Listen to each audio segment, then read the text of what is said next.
time to make some eggnog cheesecake. Let's see what's cooking. Let's get the facts. Let's see what's cooking. It's time for Yo-Yo Max 12.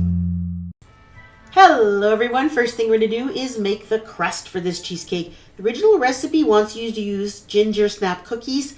Couldn't find those locally, therefore I'm deciding to make a graham cracker crumb crust and just give it kind of a gingersnap flavor. So that's 1.5 cups of graham crackers, crumbs, 1/4 cup of granulated sugar, half a teaspoon of ground ginger, 1/4 teaspoon of ground cinnamon, and then you stir that together and then pour in 5 tablespoons of butter that has been melted and then stir it all together.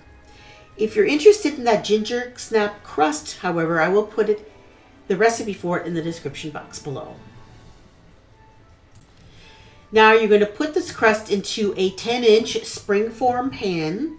I put a circle of parchment paper in the bottom of it, and then I grease the parchment and then grease the sides of the pan. Put the crumbs in, and you're going to press them down in the bottom. And I used the spoon, I brought it up the sides of the pan, about 3/4 of an inch or so up the sides of the pan. Now the recipe that I found, where I found this, says that you should bake this crust for like 12 minutes or so, but I chose not to do that and it was fine, so this part's up to you. Now for the filling. Now on to the filling. Those are 3 packages, 8-ounce packages of cream cheese.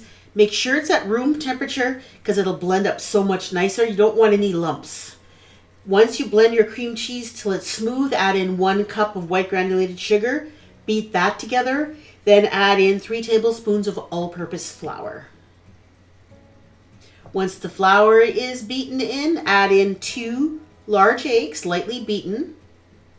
Continue to beat until combined. Now we'll add in what gives this cheesecake its name, 3/4 of a cup of eggnog.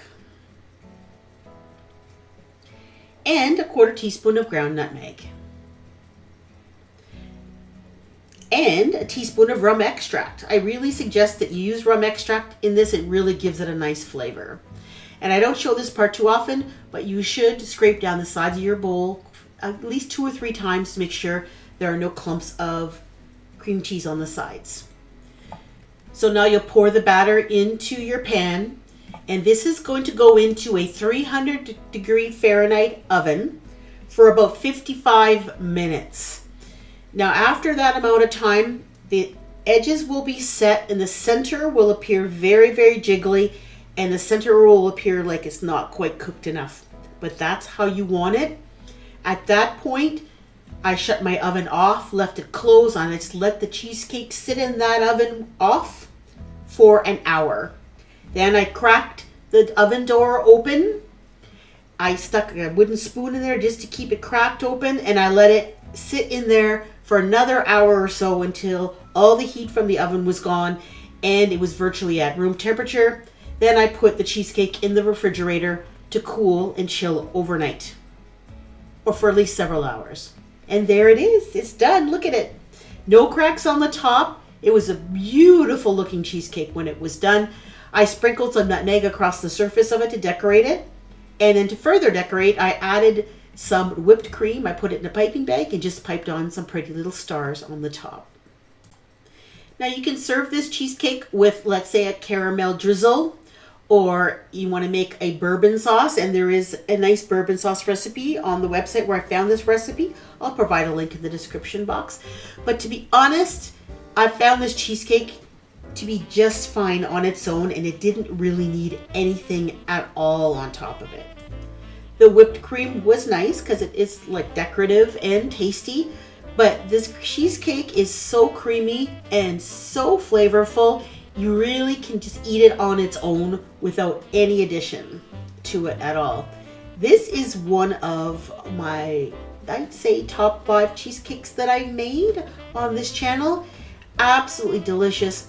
I served it at a family dinner and everyone who tried it absolutely raved about it. It was wonderful. I hope you give this one a try. This eggnog cheesecake is going to go on my cheesecake playlist. Also on this playlist is another Christmas themed cheesecake. It's this gingerbread cheesecake. And also on your screen is another cheesecake recipe called baklava cheesecake, which I will put in my top 3 most favorite cheesecakes that I've ever had in my life. If you want to see these, go ahead and click on your screen. And thank you so much for watching.